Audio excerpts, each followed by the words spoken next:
मुस्लिम पक्ष ने कुछ बिंदु उठाए। पहला था वक्फ बाय यूजर, जिसको लेकर के उन्होंने आपत्ति करी। दूसरा ये था कि भाई जो वक्फ बोर्ड के जो नए बोर्ड और ट्रिब्यूनल्स अमेंडमेंट के बाद जो गठित हुए हैं, उसके अंदर जो 2 नॉन मुस्लिम्स को जोड़ा गया है, उसको लेकर के उन लोग को आपत्ति थी।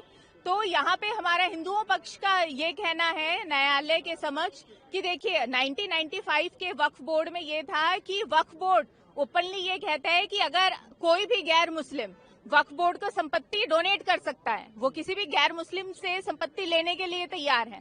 पर अगर कोई भी गैर मुस्लिम वक्फ बोर्ड या ट्रिब्यूनल का हिस्सा बनता है, वो उनको आपत्ति है। तो इस चीज को लेकर के उन्होंने मुद्दा उठाया, जो हमारे अधिवक्ताओं ने, हमने उस चीज का पुरजोर विरोध किया। उन्होंने पूरी कोशिश करी कि आज स्टे लगे, तो उसमें भी वो नाकाम रहे।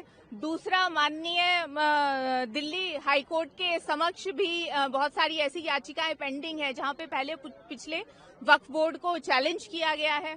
और दूसरा जो सबसे बड़ा बात यह है कि जब कमेंट्स में जजेस ने कमेंट में ये भी कहा कि एक समय में दिल्ली हाईकोर्ट की प्रॉपर्टी को भी वक्फ बोर्ड कह करके क्लेम किया जा रहा था, तो उस चीज को लेकर के हमने आपत्ति उठाई है और हमें पूरी उम्मीद है कि जो अमेंडमेंट्स हैं वो सरवाइव करेंगी और स्टे नहीं लगेगा। हमारा ऐसा कहना है कि वक्फ एक्ट 1995 के बहुत सारे ऐसे प्रोविजंस हैं जो ड्रैकोनियन हैं, जिसको पूर्णतः खत्म होना चाहिए।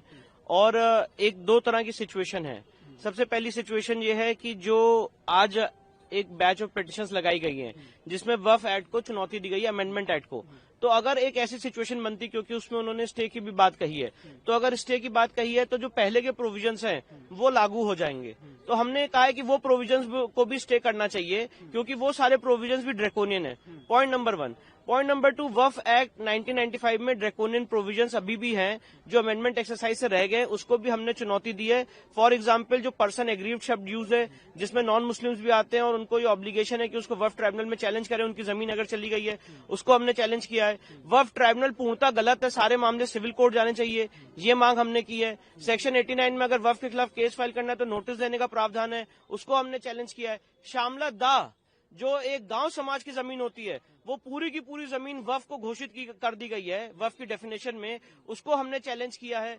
इसके साथ साथ और भी ऐसे प्रावधान है, सेक्शन 28 है, 29 है, सेक्शन 41 है, सेक्शन 36 है, जिन सब में डबल रजिस्ट्रेशन का प्रोविजन है। इन सबको भी हमने चुनौती दी है और हमारी ऐसी मांग है कि वक्फ एक्ट 1995 के जो ड्रैकोनियन प्रोविजन है उन सबको स्टे किया जाए और जो अभी ड्रैकोनियन प्रोविजन रहेंगे उनको भी स्टे किया जाए। तो सर, जो नया एक्ट जो अमेंडमेंट सरकार ने किया है, उससे स्थिति में कितना बदलाव? नहीं, देखिए, जो नया अमेंडमेंट एक्ट आया है वो काफी अच्छा है, काफी हमने कदम आगे बढ़ाया है।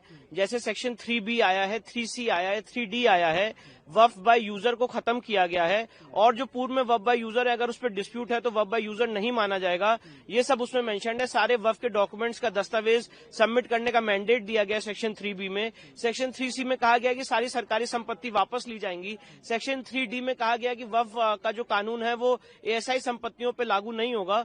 और वक्फ बोर्ड जो है उसमें जो उसका कॉम्पोजिशन है उसको भी बदला गया है। तो काफी बेहतर चीजें हैं, पर कुछ चीजें रह गई हैं, उसको हमने माननीय सर्वोच्च न्यायालय के सामने चुनौती दी है। दूसरे जो पक्ष है, जो मुस्लिम पक्ष से कहें तो उनका कहना है कि एक्ट अमेंडमेंट गलत है, उससे उनके हित प्रभावित होंगे। आप क्या कहते हैं? नहीं, देखिए, मेरे हिसाब से तो अमेंडमेंट एक्ट सही है और अमेंडमेंट एक्ट इस समय जो हित प्रभावित हो रहे हैं वो हिंदू समाज के हो रहे हैं, जो अन्य समाजों के हित प्रभावित हो रहे हैं। अगर ये कहना कि उनका हित प्रभावित हो रहा है तो मुझे तो उसमें कोई ऐसा प्रोविजन लगता ही नहीं है।